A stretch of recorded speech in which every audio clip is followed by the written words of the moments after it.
RCN, la différence. Le forum des bailleurs sur RCN, c'est tous les mercredis à 13h30. Ariel, Christophe Lo, bonjour tout le monde. À la régie, Luca Chindamo. Nos invités aujourd'hui, il n'y a jamais eu autant de monde autour de cette table, surtout autant de bailleurs. Pourquoi ? Pour parler d'union et solidarité.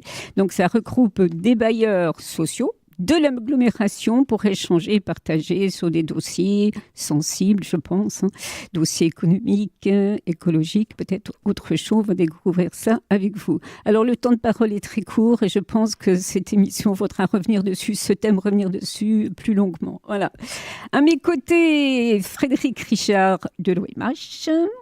À mes côtés, bonjour, Jean-Marie Schleret, bonjour. Bonjour. Alors, je vous remercie parce que je sais que vous êtes très pressé, donc on va s'épêcher de vous donner la parole pour vous lâcher par la suite. Cécilia Gégère, bonjour. Bonjour. Et monsieur Sébastien Télignac, bonjour. Bonjour. Voilà. Ce qui nous donne OMH, SLH, le groupe Batigère. J'en oublie un autre. MMH, mais Lionel Mahuet a eu un contretemps et il demande qu'on puisse l'excuser. Je lui demande de m'excuser.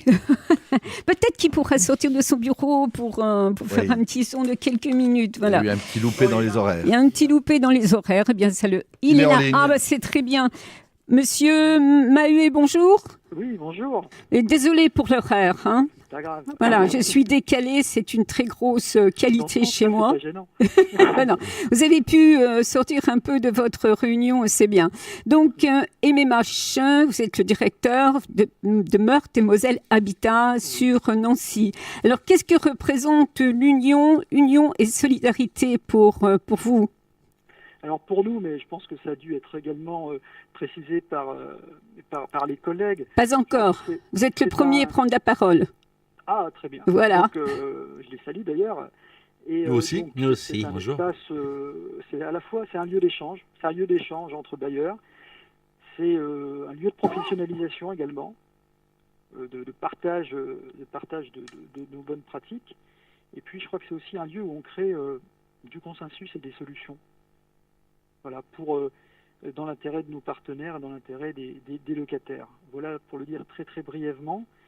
Et pour reprendre une publicité, une ancienne publicité célèbre, pour la paraphraser, j'avais eu l'occasion de dire que si US n'existait pas, il faudrait l'inventer. Bien dit, effectivement. Mais l'union et solidarité, encore une petite question, ça a démarré sur quoi ? Est-ce que c'est une initiative régionale ou c'est l'État qui impose cette solution-là ?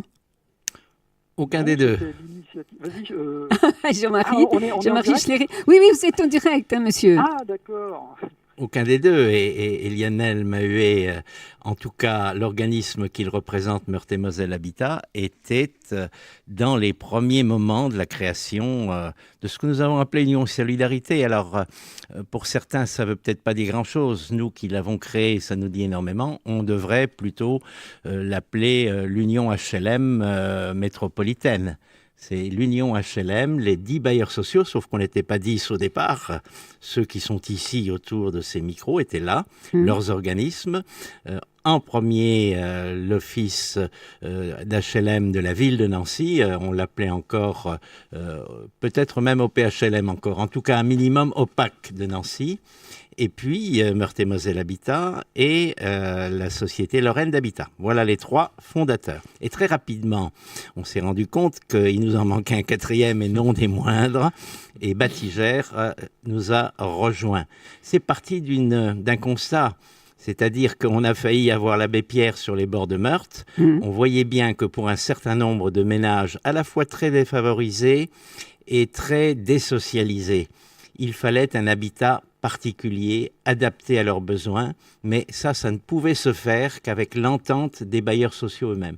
Comme ça que c'est parti. Aujourd'hui, nous sommes 10, les 10 bailleurs sociaux de l'agglomération de la métropole. Alors, tous ne sont pas aussi fidèles à tous les rendez-vous mensuels. On en a au moins 9 régulièrement autour de la table. C'est pas mal. Et c'est un partage permanent. Ce sont des projets que nous faisons avancer ensemble au profit des ménages qui sont les plus en difficulté.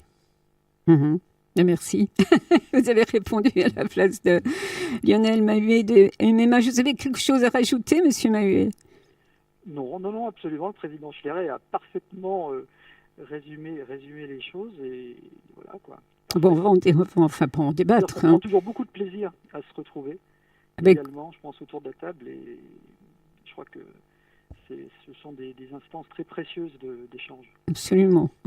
C'est aussi très intéressant pour locataires, futurs locataires, tout simplement des gens qui s'intéressent à ce que font les bailleurs.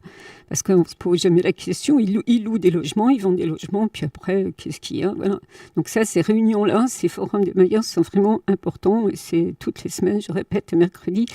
13h30. Monsieur Mahuet, on espère vous avoir dans les locaux de RCN, quand vous aurez un peu de temps pour reparler de tout ça. OK? Merci. Bien, merci. Merci beaucoup. Bonne émission. À bientôt. Au revoir. À bientôt. À bientôt. Puis encore désolé pour l'horaire. Monsieur Jean-Marie Schleret, mandataire et vice-président de l'OMH. Quand même, c'est bien ça. Oui, entre autres. Là, il préside Union et Solidarité. Oui, non, mais quand même, voilà, c'est important de dire. Alors, vous êtes très attaché, vous, au bien-être des personnes vulnérables et des personnes handicapées. Donc, non ? Si. Nous sommes tous vulnérables à certains moments de notre existence. Donc ça, je crois qu'il faut l'avoir présent à l'esprit. Certains le sont davantage, et d'autres énormément. Alors il faut peut-être commencer par ceux-là, ceux qui sont en vulnérabilité majeure, et on leur doit peut-être encore plus d'attention. Alors ça va se concrétiser comment et sur combien d'années tout ça ? Ce sont 96, voilà déjà, on est entré dans la 23e année. Ça veut dire des logements très adaptés au profit de ménages qui, encore une fois, sont dans des profils un peu particuliers, familles parfois très nombreuses, familles assez désocialisées, mais pour lesquelles les bailleurs, d'abord, achètent un bien immobilier adapté et puis le restaurent. Et ça demande beaucoup d'argent. Et une fois que le rapport se fait avec la famille elle-même et la commune, parce que rien ne se fait sans les communes, pour que l'entrée dans ce nouvel appartement se fasse le mieux possible, ensuite il y a tout un suivi. Vous imaginez bien. Et on a eu il y a quelques années, grâce à la métropole, un effort très conséquent. On était déjà à 15 années d'occupation, de réhabilitation de ces maisons. Ça fait partie aussi. Il ne suffit pas de construire, d'aménager. Il faut entretenir, il faut améliorer et il faut de temps en temps restaurer, réhabiliter. D'où cette union et cette solidarité entre bailleurs. Parce que c'est aussi quelque chose d'économique, c'est très lourd. C'est très lourd, mais c'est partagé. Oui, pour l'OMH du Grand Nancy, je voudrais apporter mon témoignage.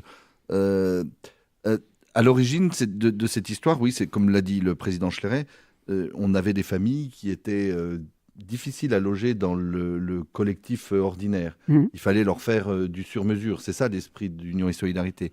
Et puis les premiers bailleurs et puis maintenant les 10, on s'est tous mis d'accord pour éviter, excusez-moi l'expression qui est un peu familière, mais de jouer avec ces familles en se filant la patate chaude. Et à un moment donné, on s'est dit on va les prendre à tour de rôle. C'est ça que Jean-Marie Schleret a réussi à instaurer. C'est le fait de dire il faut qu'on leur trouve des solutions. Donc, on demande à chaque organisme de le faire à tour de rôle et de contribuer chacun son tour et de façon équitable. Ce qui nous permet, sur un cadentiel qui s'organise entre nous, de même programmer des fois ces grandes typologies. Parce que quand Jean-Marie parle de grandes familles, on est sur on va du 7 pièces voire aux 9 pièces. Des fois, on peut aller jusque-là sur ces familles-là. Et on arrive à l'intégrer dans nos constructions neuves. Mais ça, il faut avoir une anticipation à l'avance. Quand on sait qu'on a une famille qui est en attente d'un logement qui ne satisfait pas, à 18 mois, 24 mois, on arrive à le programmer dans une nouvelle... parce que des T6, T7, T8, T9, ça ne se crée pas dans nos programmations si ce n'est pas une demande spécifique. Voilà. Et ça, c'est quelque chose qui nous est envié sur d'autres territoires, parce qu'on a la chance sur ce territoire d'avoir les 10 bailleurs qui se parlent. Parce que nos auditeurs et les locataires pensent que c'est la concurrence effrénée. Non, mais non, on est là. C'est bien de le dire, on ne peut pas savoir ça. Alors bien sûr, on est chacun dans notre stratégie de développement et on a chacun nos plans de développement. Mais il faut que nos auditeurs et les locataires soient persuadés que le travail interbailleur, il est intense. Et des fois, quand on n'a pas la solution dans notre parc, on n'hésite pas à s'adresser, les collègues pourront le confirmer, à s'adresser aux collègues qui, eux, ont la solution. Le but, c'est quand même de trouver une solution de logement aux personnes. J'ai été témoin de cette solution quand une personne des femmes relais était venue dans nos studios. Effectivement, tu avais demandé. Je n'avais pas la solution. Je suis allé voir Sébastien Tignac qui, lui, l'a trouvé. Voilà, ça c'est union et solidarité. C'est du concret. C'est du concret. Alors, quels sont les freins que vous pouvez avoir ? Les freins, c'est ça peut être le désengagement consciemment ou pas, de certaines collectivités qui soutiennent Union et Solidarité financièrement, parce que elles ont leur propre rigueur aussi budgétaire.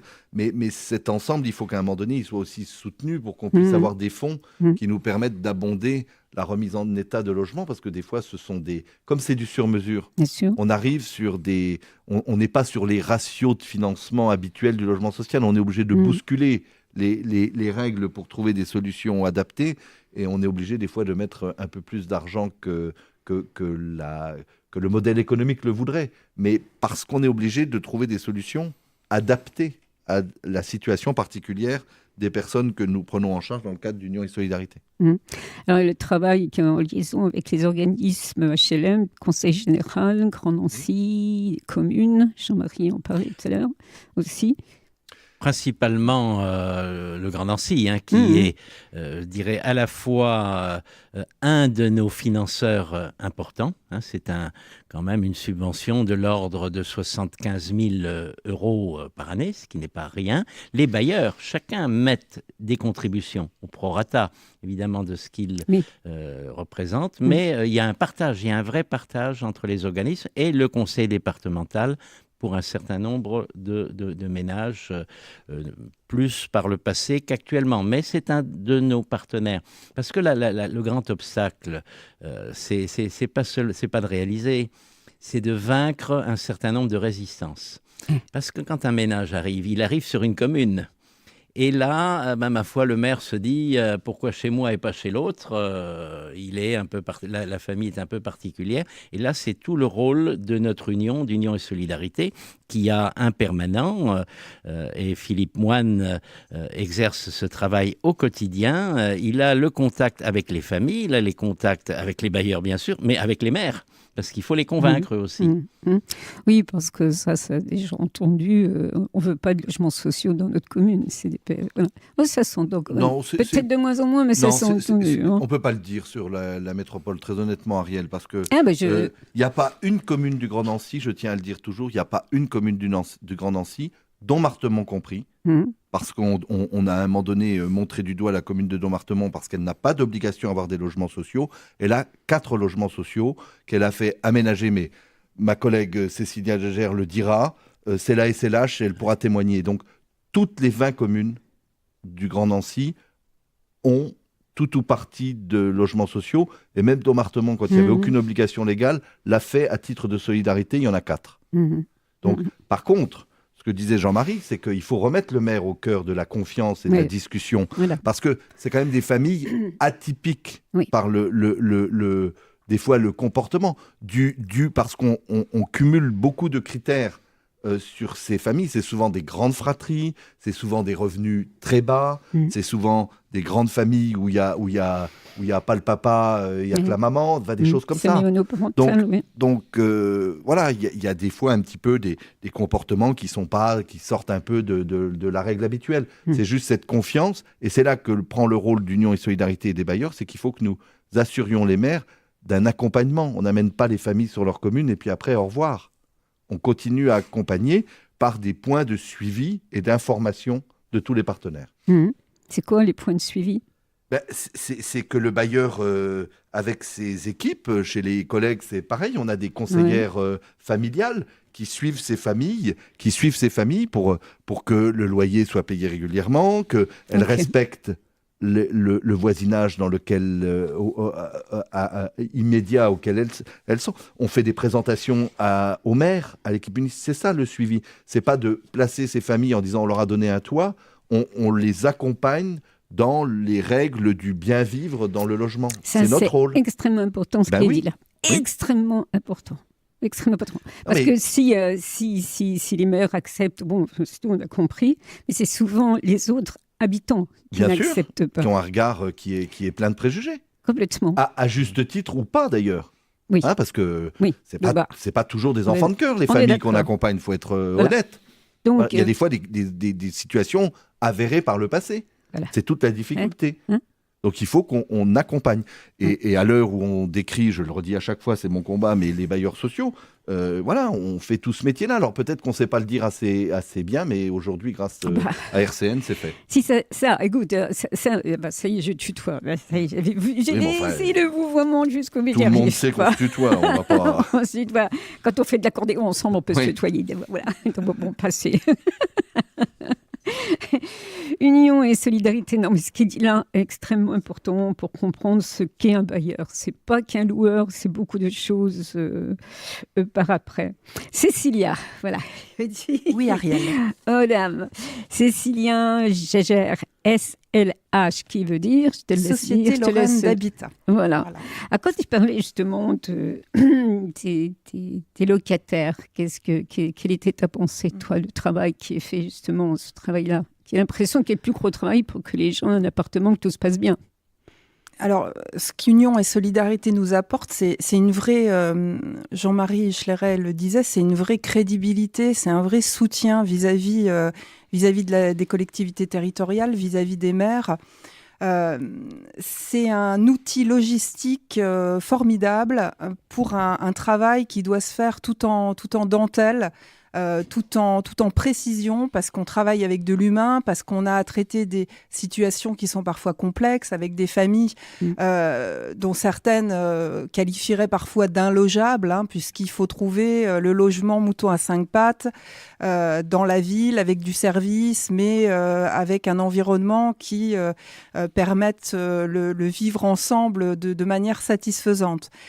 Donc quand on est seul, on n'est pas grand-chose. Et quand on est 10 bailleurs sur un territoire, on est tout de suite plus fort. Et c'est d'ailleurs une expérience qui est originale, qu'on nous envie sur le territoire national, qui a fait ses preuves, parce que c'est plus de 20 ans d'existence. Donc en 20 ans, on en a relogé collectivement des familles, et le collectif est très important. C'est effectivement un travail sur l'intelligence collective, sur la prise en compte collective, partagée et solidaire de difficultés qui arrivent à la Société Lorraine d'Habitat, parce qu'une vraie difficulté avec une famille, mais qui peut arriver à mon collègue de Batigère, qui va arriver à Frédéric Richard. Et on ne se repasse pas, j'aime bien l'expression de Fred, la patate chaude, mais on essaye de poser cette problématique et d'y apporter une réponse concertée.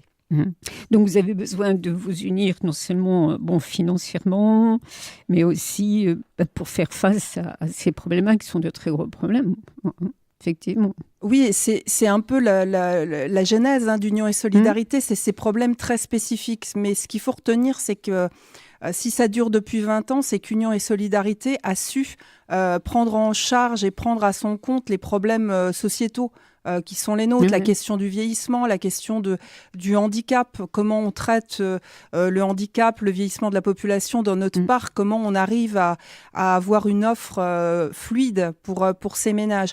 Et ça, on a bien travaillé avec Union Solidarité, que ce soit pour le recensement des logements adaptés aux personnes en situation de handicap, que ce soit pour se réunir, pour échanger, on le disait, sur les bonnes pratiques, parce que c'est quand même essentiel.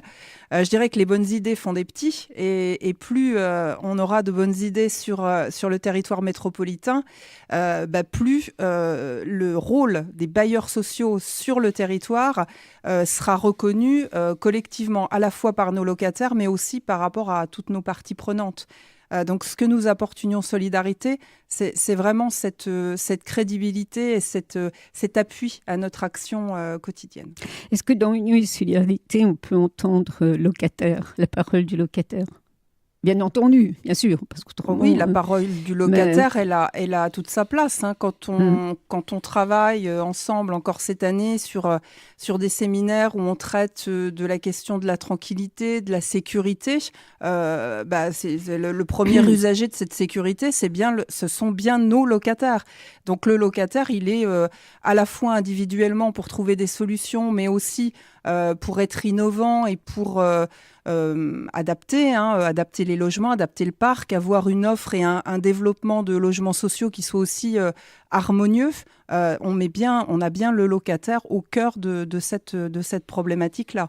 Alors évidemment, le locataire, il n'est pas autour de la table, à proprement dit. Il pourrait venir. Lors de l'Assemblée générale, dans nos instances représentatives d'Union et Solidarité, je sais que d'autres collègues l'ont fait, mais pour l'OMH, nous avons désigné comme représentant Union et Solidarité, au sein de nos administrateurs, un administrateur élu par les locataires, représentant les locataires, pour que cette voix puisse être portée. Bien sûr.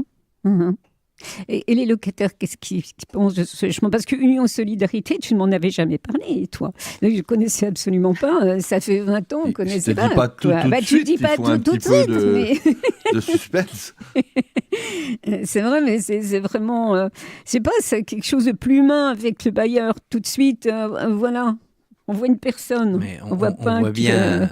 Aujourd'hui, face à toutes les difficultés qui se sont accumulées, ça nous donne raison d'avoir joué l'union. Oui, bien sûr. Non seulement on se parle, mais on échange, on communique les uns avec les autres et on se présente face aux interlocuteurs ensemble. Les regroupements existent. Au niveau de la région, il y a l'association régionale Lorraine HLM, mais au niveau de la métropole, c'est encore plus proche du terrain. Il est indispensable qu'on soit en permanence regroupés de cette manière. Ce sont des réunions tous les mois. Et l'ensemble des questions, et pas seulement la question du logement des plus démunis, l'ensemble des questions de développement des organismes, de construction de logements, de réhabilitation de logements, d'entretien de logements, tout ça c'est partagé. Et la question des personnes handicapées, à l'instant que Cécile a évoqué, elle est majeure pour nous. Ça fait des années qu'on la travaille. On est passé en relativement peu de temps à 1900 logements adaptés à des personnes handicapées ou dépendantes en raison du vieillissement, à 4600. Et l'effort se poursuit. Chacun y met du sien, mais il y a de l'émulation par le fait qu'on est régulièrement à se parler et à partager ces questions. Est-ce qu'il y a un grand projet 2019 ? C'est déjà pas mal. Hein. Le 2019, il y a déjà à nous engager ceux qui sont directement concernés, mais de manière très coordonnée, sur le projet de rénovation urbaine. Oui, ça. Le nouveau projet de rénovation urbaine qui concerne en particulier le plateau, mais pas que, concerne Vendeuvre, concerne Laxou, concerne un certain nombre de communes. Et ça, c'est une valeur ajoutée que nous apportons. Le fait qu'on aborde les questions, on les analyse ensemble, on y répond de manière coordonnée, chacun évidemment dans sa logique de développement, mais en se parlant les uns avec les autres et en échangeant en permanence. Donc il y a ce projet-là. On est en train de réactualiser toute la base de données des logements adaptés pour personnes handicapées au moment où la loi Elan quand même marque un recul considérable par rapport à toutes ces questions. Heureusement qu'il y a des organismes tels que les nôtres où on se serre les coudes. Je parlais des freins tout à l'heure. Oui, Sébastien Tignac du groupe Batigère, c'est bien ça. Ouais. Oui, c'est ça, Ariel. Oui, si. Je suis un peu miable comme ça, donc mais c'était le plus grand, donc c'est... Je vais essayer de me rapetissir un peu. Ça va, non, quand même. Oui, groupe Batigère avec qui on travaille régulièrement. Maintenant, une fois par mois, vous intervenez sur les antennes de RCN, le Forum des bailleurs, mercredi, tous les mercredis, 13h30. On en attend un 4e pour boucler la boucle, et ça serait...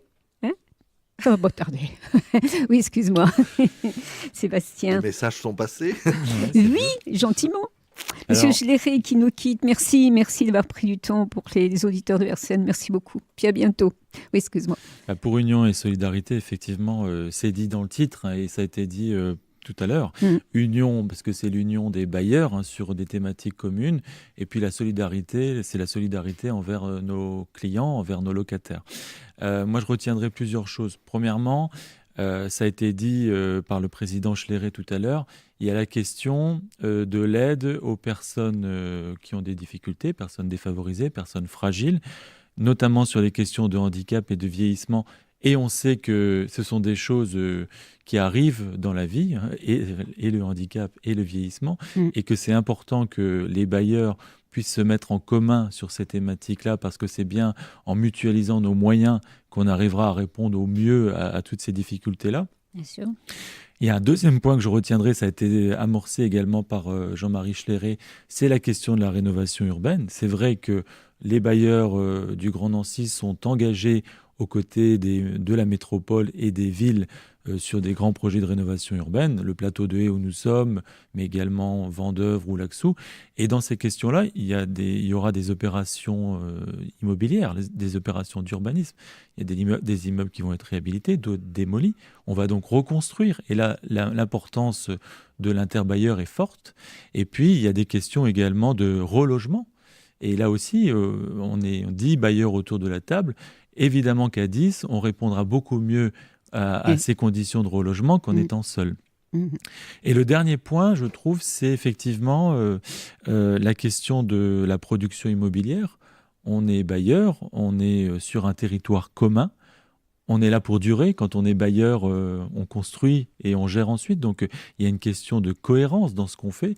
Et c'est vrai que sur ces thématiques-là, autour d'Union et Solidarité, autour de la métropole et en partenariat avec toutes les communes sur lesquelles on travaille, on fait preuve d'un grand respect les uns envers les autres, de façon à ce que cette production immobilière sur la métropole puisse se faire de manière très harmonieuse. Alors, quand on vous écoute tous, le locataire, pas de problème, il n'a pas à s'en faire, quoi. Hein. Là, je le chicane, j'adore. Mais on exerce notre rôle. C'est pour ça que je dis toujours que dans le débat actuel, ce dont on a le plus souffert, ce sont les amalgames. Quand on dit ils sont tous assis sur leur cagnotte et ils font pas leur boulot. Je cite toujours, tu le sais que je suis adepte de Michel Audiard. C'est la réplique dans Le Président de Gabin, quand il dit il y a aussi des poissons volants, mais c'est pas la majorité du genre. Mais il y a aussi des bailleurs qui jouent pas leur rôle, mais c'est pas la majorité du genre. Et c'est ça. Qu'on dénonce ceux qui font pas leur boulot. Et je suis premier à le dire, ok, parce que au milieu, il y a des situations humaines, il y a le toit, c'est la vie. Hein, avec Jean-Marie, on aime bien citer cette citation qui dit habiter, c'est commencer à vivre. Exactement. Voilà. C'est joli. Ben oui. Mais c'est ça. Donc, je dis pas que tout est toujours parfait. Moi, il m'est arrivé sur des situations qui n'étaient pas conformes à ce qu'on aurait dû faire, de nous excuser vis-à-vis des locataires. Mais il faut qu'on arrête cette attaque systématique de dire les bailleurs, ils pensent uniquement à s'en foutre plein les caisses et pas loger les habitants. Enfin, je veux dire... Ce ne sont pas les locataires qui disaient ça. Non, ce n'est pas les locataires qui disaient ça. Ben oui, parce que dans ce débat-là, on n'a pas trop donné la parole aux locataires. On s'en souvient, je me souviens, ça a été assez en rage et ça date d'il y a un an ou deux déjà. Il faut dire aussi les choses. Il y a des fois aussi des locataires qui ne se comportent pas tous comme il le faudrait et qui prennent en otage la majorité. C'est souvent le fait d'une minorité. Enfin, on l'a connu aussi sur le plateau de Haye, avec des trafics qui prenaient en otage ceux qui ne demandent qu'à vivre tranquillement. Voilà. Et notre rôle, c'est de redonner la parole et de faire respecter la majorité souvent silencieuse. Parce que c'est pas celle-là qui s'exprime par des trafics ou des mauvais comportements, mais c'est celle-là qui vit, qui doit vivre sereinement dans notre patrimoine. Il y a sur le quartier un joli projet qui s'appelle le projet Miroir.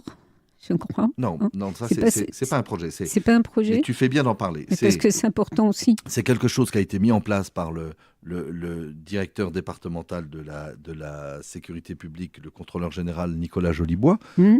C'était de dire, voilà, la police intervient, on est dans un climat où on dit toujours, les flics, on les appelle, parce que c'est comme ça qu'ils les appellent. Moi, je leur dis toujours, d'abord, à commencer par les appeler les policiers. Ils vous appellent les locataires, ils ne vous appellent pas les habitants des quartiers, des zones. Quoi, voilà. Donc, ça passe déjà par un respect réciproque. Et lui, il s'est dit, je veux savoir comment les personnes, sans filtre, perçoivent notre action et qu'on puisse échanger. C'est ça. Donc il a créé ce qu'on appelle des groupes miroirs. Les groupes miroirs, soutenus voilà. par la déléguée du préfet Anne André, que nous saluons au passage. Je sais qu'elle a ses bureaux en plus en face. Devant. Voilà, au-dessus l'Argenté. Oh, ouais. Et il a voulu, nous on l'a aidé, je sais que Batigère, il travaille avec eux aussi, et Sébastien pourra en parler. Nous on lui a juste amené des locataires volontaires qui acceptaient de le faire. Après, nous nous retirons de la relation. Ils sont en relation directe. Et ça a enlevé des préjugés des uns sur les autres. Voilà. Et il voulait aussi savoir comment les habitants percevaient l'action de la police et leur expliquer un petit peu les difficultés du métier. Et les habitants ont pu expliquer aussi pourquoi des fois ils étaient déçus de ne pas avoir des enquêtes étaient trop longues, de ne pas avoir de retour, de ne pas avoir d'informations. Donc ça a permis une meilleure compréhension et dans ce sens-là, je trouve que c'est bien de se reparler. Elle était bien, toi. Le groupe miroir. Alors justement, c'est bien que tu en parles parce que les habitants certains habitants n'ont pas saisi pourquoi des personnes avaient été sélectionnées pour venir témoigner et pas d'autres. Alors, il a bien fallu commencer. Oui, mais je le dis. Oui, mais ce sont les mêmes J'ai les oreilles qui traînent. Ce sont les mêmes qui nous reprochent aujourd'hui de ne pas avoir été sélectionnés, qui certainement nous ont dit non parce qu'ils étaient très craintifs d'aller dans un dialogue avec la police. C'est autre chose. Donc aujourd'hui, je suis content que certains se disent pourquoi pas moi, parce que les mêmes qui étaient réticents s'aperçoivent aujourd'hui que la parole est libre dans ces groupes. Donc je ne peux que les inviter à, pour ceux qui sont locataires de l'OMH, qui voudraient participer à ces groupes, ils contactent Kader Dali, qui est le chargé de mission politique de la ville, cohésion sociale de l'office, et qui saura les mettre en relation, puisqu'après, nous ne participons pas à ces groupes de parole. Mais c'est bien qu'aujourd'hui, des gens demandent. Parce que quand il a fallu, ça a été un long moment de solitude, quand il a fallu trouver quelques volontaires pour y aller, parce que je te passe les clichés de dire, allez échanger avec la police, ce sont de futures balances et tout ça et tout, parce que au micro d'RCN, on dit les choses. Hein. On fait pas semblant. Donc c'est ça qui a été dit à certains locataires. Il y en a qui ont dit, moi, je veux quand même aller comprendre et échanger, je veux que mon point de vue soit écouté. Bien. Donc, on facilitera toutes les mises en relation, après que vive cette relation entre eux. Voilà, Union et Solidarité, c'est aussi ça. Oui, c'est alors, aussi, non, il c'est fallait aussi que je t'en parle parce que vous en parle. On a dépassé un peu le cadre des bailleurs, mais c'est important parce que ça parle beaucoup. Il fallait que l'explication soit donnée, surtout que c'est le deuxième rendez-vous le vendredi 7 février dans les locaux de RCN, justement. Et ça, c'est très bien. Je vous remercie. Vraiment, c'est court. Il n'y avait pas beaucoup de temps de parole, mais de toute façon, on est amené à se retrouver autour de cette table. Mais c'est sûr, c'est sûr. Juste avant qu'on se quitte, de dire que Union et Solidarité, ça dure depuis plus de 20 ans, mais ça tient aussi à la personnalité d'un homme exceptionnel qui s'appelle Jean-Marie Schleret, qui est un humaniste, un homme extraordinaire et qui est notre plus grand dénominateur commun. Donc je pense que mes collègues se joindront à moi. On partage. Voilà. Exactement. Merci Frédéric Richard, donc de OMH, Office métropolitain de l'habitat. Merci Monsieur Schleret, je le remercie quand même s'il est parti, donc il est le président de Union et Solidarité. Merci Philippe Moine, qui était dans les locaux, qui faisait des va-et-vient, qui est secrétaire de l'Union générale. Voilà, il viendra un jour à l'antenne, évidemment. Merci Cécilia Gégère de SLH, Société Lorraine de l'Habitat, directrice. Voilà. Et puis merci Sébastien Télignac du groupe Batigère, directeur aussi. On remercie Lionel Mahuet en insert téléphonique, donc MMH Meurthe-et-Moselle Habitat. Voilà. Merci Ariel, au revoir. Merci, bonne semaine à vous. Voilà, cette émission, elle est en téléchargement, si ça vous dit de la réécouter. En tout le cas, le forum des bailleurs, c'est tous les mercredis à 13h30. Merci. RCN, écoutez la différence.